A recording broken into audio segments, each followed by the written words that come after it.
When the day of Pentecost had fully come, they were all with one accord. Some of them were with one accord? No, all of them were with one accord. In one place. They had divided tongues of fire that appeared on each of them. Some of them? No, on each of them received the gift of tongues. And they were all filled with the Holy Spirit and began to speak with other tongues as the Spirit gave them utterance. Dear Heavenly Father, we ask you to bless us. We already know that you're here. Your presence is here, Father God, that you would just speak in and through me and that the revelation will go forth.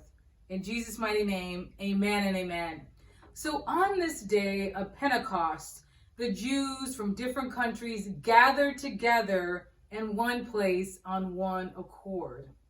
The significance of this is that they were unified, and so that unity brings power.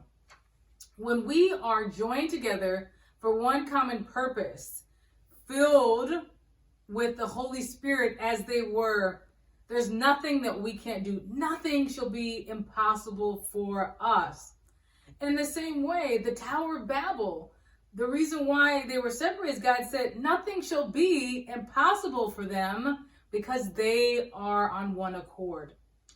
God releases this power, not just because we're in unity. You can receive, we know, the gift of the Holy Spirit, on your own. You can pray and receive that. But when you get together with another believer, the power is multiplied. It's magnified. There is a greater power when we join together. That is why, as you already know, the enemy seeks to divide us. He seeks to send one here to do something and another there to separate us, because he knows when we get on one accord, we shall have what we say. Matthew 18:19.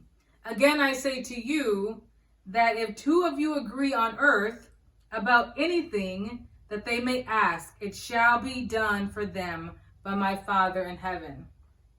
Nothing shall be impossible for those that believe. And when you join together with another believer, you will have what you say.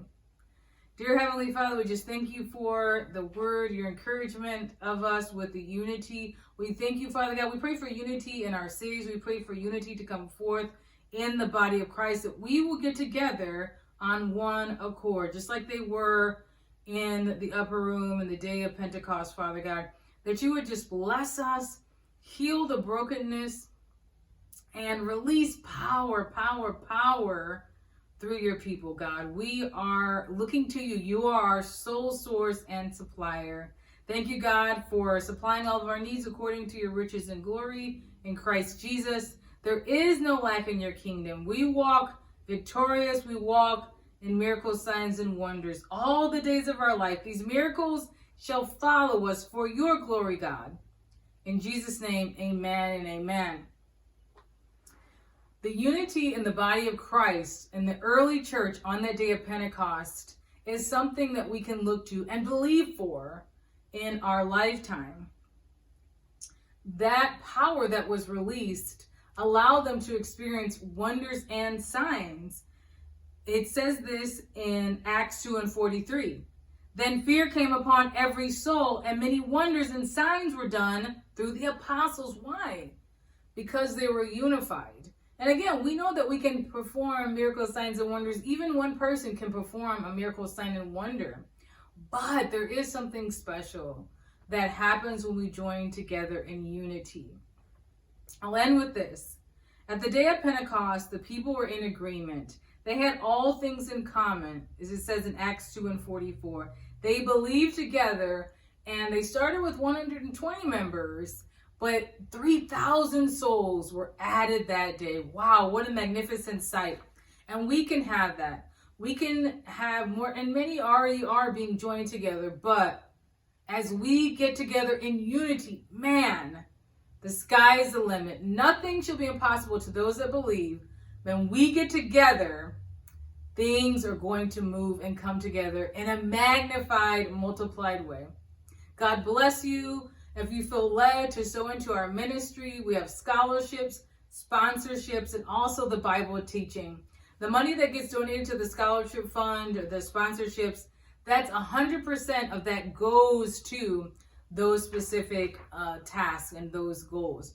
The scholarship fund that we have, we donate to universities. One that we're donating to is the University of Illinois in Champaign-Urbana, and we also have donated to the University of Houston. We have scholarships there. God bless you and see you next time.